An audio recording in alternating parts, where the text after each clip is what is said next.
सत्य, ईमानदारी और निरंतरता के सिद्धांतों पर आधारित स्थानीय, राष्ट्रीय और अंतर्राष्ट्रीय समाचारों को टेक्स्ट, ऑडियो और वीडियो के रूप में साझा करने के लिए लाइक, कमेंट और शेयर करें। अब संक्षिप्त समाचार सुनिए। बांग्लादेश में चीन, पाकिस्तान के बढ़ते कदम और भारत संग रिश्तों पर संसदीय समिति की रिपोर्ट में इन चुनौतियों का जिक्र। बांग्लादेश में हिंदू युवक की भीड़ ने पीट पीट कर की हत्या। सरकार ने क्या कहा?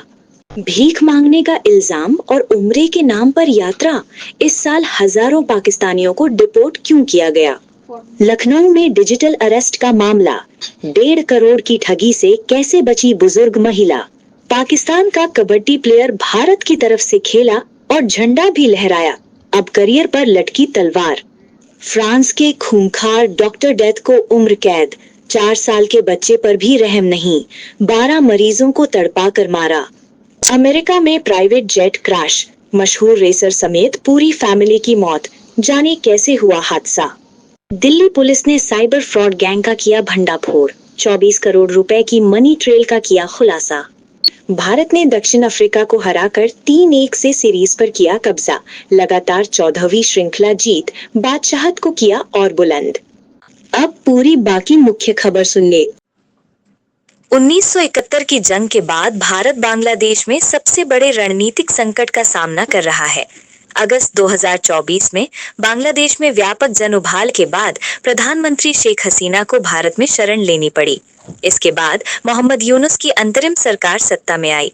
संसदीय समिति की रिपोर्ट में भारत बांग्लादेश संबंधों में बदलाव और नई राजनीतिक चुनौतियों का उल्लेख किया गया है, जो सुरक्षा, व्यापार और कनेक्टिविटी पर प्रभाव डाल रही हैं। बांग्लादेश के मेमनसिंह जिले के भालुका में धर्म के अपमान के आरोप में एक हिंदू युवक दीपू चंद्र दास को भीड़ ने पीट पीट कर मार डाला और उसके शव को पेड़ से बांधकर आग लगा दी। मृतक स्थानीय कपड़ा कारखाने में काम करता था और एक कमरे में रहता था। पुलिस ने शव को बरामद कर अस्पताल भेज दिया और मामले की जांच शुरू कर दी। घटना से देश में आक्रोश और विरोध प्रदर्शन भड़क उठे। पाकिस्तान ने विदेश में भीख मांगने वाले नागरिकों पर कड़ी कार्रवाई शुरू की है। गृह राज्य मंत्री तलाल चौधरी ने बताया कि इस साल हजारों पाकिस्तानियों को सऊदी अरब, यूएई और अजरबैजान से डिपोर्ट किया गया। इनमें कुछ लोग उम्रा के वीजा पर यूरोप भी जाने की कोशिश कर रहे थे। एफआईए ने यात्रियों का प्रोफाइल एनालिसिस कर कई लोगों को ऑफलोड किया। सरकार ने पासपोर्ट रैंकिंग सुधारने और अपराध रोकने के लिए आधुनिक उपकरण लगाए हैं। लखनऊ में 75 वर्षीय उषा शुक्ला को 11 से 15 दिसंबर तक डिजिटल अरेस्ट में रखा गया। साइबर ठगों ने खुद को सरकारी अधिकारी बताकर महिला को 1.5 करोड़ रुपए ट्रांसफर करने के लिए डराया। जब महिला बैंक पहुंची तो कर्मचारियों को शक हुआ। बैंक और पुलिस की सतर्कता से महिला बड़ी ठगी से बच गई। पुलिस ने महिला के सभी खातों को फ्रीज कर सुरक्षा सुनिश्चित की और मामला साइबर सेल को सौंपा। बांग्लादेश के छात्र नेता शरीफ उस्मान हादी की मृत्यु के बाद राजधानी ढाका के कई इलाकों में हिंसा भड़क गई। प्रदर्शनकारियों ने प्रोथोमालो और द डेली स्टार के कार्यालयों, शेख मुजीब के घर और छायानाट संस्कृति भवन पर तोड़फोड़ और आगजनी की। चटगांव और राजशाही सहित कई अन्य क्षेत्रों में भी हमले हुए। भारतीय उच्चायोग पर पत्थरबाजी हुई और सीना पुलिस ने घटनास्थल पर पहुंचकर स्थिति नियंत्रित की। पाकिस्तानी खिलाड़ी उबैदुल्ला राजपूत को बहरीन में आयोजित जीसीसी कप कबड्डी टूर्नामेंट में भाग लेने पर आलोचना का सामना करना पड़ रहा है। इस टूर्नामेंट में पाकिस्तान और भारत नाम की टीमों के बीच मैच खेला गया। सोशल मीडिया पर उबैदुल्ला की तस्वीर वायरल हुई, जिसमें वो भारतीय झंडा पकड़े दिखाई दिए। इसके बाद उन्होंने वीडियो जारी कर स्पष्ट किया कि उन्हें टीमों के नाम और झंडों के बारे में जानकारी नहीं थी।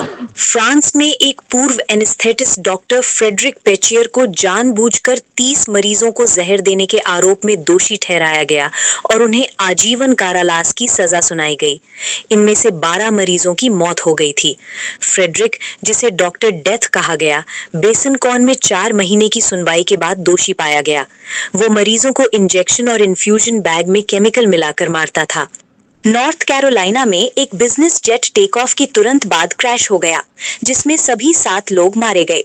मृतकों में पूर्व नैस्कार ड्राइवर ग्रेग बिफल, उनकी पत्नी क्रिस्टीना और उनके बच्चे राइडर 5 और एमा 14 शामिल थे।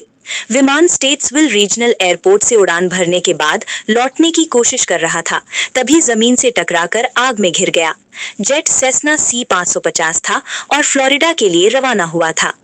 दिल्ली पुलिस ने साइबर फ्रॉड करने वाले एक बड़े गिरोह का भंडाफोड़ किया, जो सोशल मीडिया और फर्जी ट्रेडिंग एप्स के जरिए लोगों को अपना शिकार बनाता था।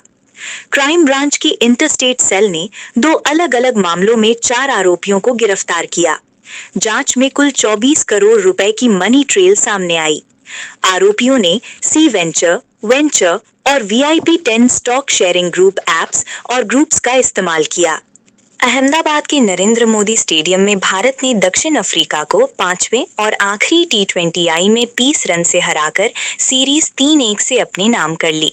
हार्दिक पांड्या और तिलक वर्मा के अर्धशतकों तथा वरुण चक्रवर्ती के 4 विकेट के दम पर भारत ने 231/5 का चुनौतीपूर्ण स्कोर बनाया और दक्षिण अफ्रीका को 201 रन पर रोक दिया। ये भारत की लगातार 14वीं T20 सीरीज जीत है।